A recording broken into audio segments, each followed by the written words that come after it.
Hold on. You're on mute, I think.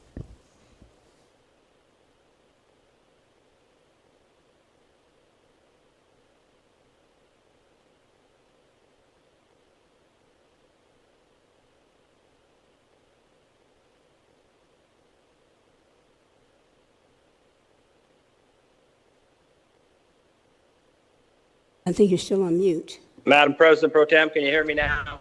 I can hear you now. Well, first of all, thank you. So everyone knows the delivery is coming along fine, and hopefully by the end of the day today, Alexis and I will be grandparents again. I apologize I didn't get to hear all the debates on the amendment. I did read some text and so forth. I think there is one, and I agree with Senator Neal, and that is there's a huge philosophical gap going on here. All of this sounds good, and as my colleague said, if this was my money, would I invest in it? The answer is yes, I would.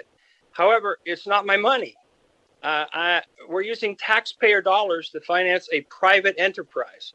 And yes, there's lots of good checks and balances, but we're setting, once again, a very dangerous precedent here. And while the Raiders Stadium to date has performed well, it's a very long-term project. And what I'm more worried about is if you really go back to what Jeremy Aguero said, in his testimony, he mentioned that 43% of the tax revenue for the state of Nevada is now coming from the big mega casinos in Las Vegas.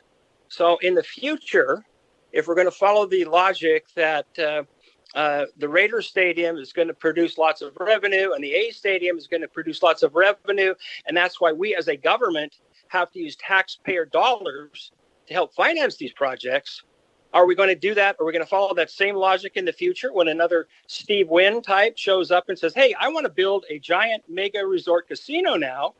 And while it may not be an athletic event, it is going to generate billions of dollars over time in tax revenue. Therefore, I want the state of Nevada taxpayers, which we all represent, to now help pay a portion of a mega casino perhaps in the future. And that's where when Senator Neal mentioned that, I think that's what we got to understand. These deals are great, and I have no doubt that the A's will make money. But if that's the case, why are we holding the taxpayers accountable for financing it? If there's that much wealth that's going to be generated here, there are people known as venture capitalists out there who literally have billions of dollars who would love an opportunity to invest in a project that's such a guaranteed profit maker. So I guess for me, and I apologize for missing the amendment and the debate on the amendment, the bigger issue to me is, are we as elected officials, when I ran for office, as you all know, I'm a plumber and I'm not a venture capitalist. I didn't run for state treasurer like Zach Conine did. And I'm not qualified, in my opinion, to make these sorts of giant billion-dollar decisions. Now, maybe there are people in this audience that feel comfortable doing that with taxpayer dollars and not their own dollars, but I don't feel that way.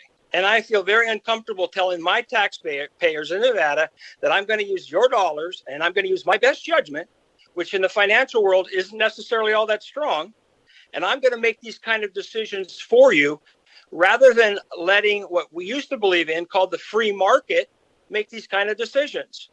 Why are we now deciding that the government should replace the free market and let the entrepreneurial types in our communities find a way to finance these sorts of things? These baseball stadiums all across the country for the last, 50 years have been doing this to communities all over the state, all over the nation. And now we're saying, well, we're competing with other places. Well, so be it. When are we going to break that cycle? And at some point, it's going to switch just from athletic events and athletic stadiums to things like casinos and other things that have historically always been financed with private dollars. And that's the philosophical. I think you went to mute again, Senator Hansen. We can't hear you. I'm sorry. Oh, you can't hear me again? I can hear you now. My apologies. Just a quick reminder. Somehow we couldn't come up with $32 million for 3,000 public school teachers in the charter school system. But here we're coming up with, I don't know how many hundreds of millions of tax credit dollars that could be used for all sorts of things that we always was coming up short on in the state of Nevada. So if we can't come up with money to finance our own public school teachers in the charter schools, how is it we always seem to come up with money for football stadiums and other forms of athletic event stadiums? I think our priorities are messed up. So with that, Madam President Pro Tem, I'm going to vote no.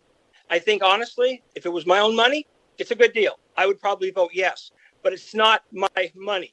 It's the taxpayers' money, and we should do all we can to ensure the private sector does these sorts of investments, and we live up to what used to be called the free enterprise system that, at least in my party, the Republicans, that used to be our gold standard. Let the market decide. The unseen hand of Adam Smith. Where did those days go? Now we're all looking as Republicans for figuring out ways to subsidize projects with taxpayer dollars. That used to be called socialism. It was something that we didn't believe in. But apparently now, if it looks like it may work out, hey, let's use taxpayer dollars. Thank you, Madam President Pro Tem, and I'm going to vote no. Thank you.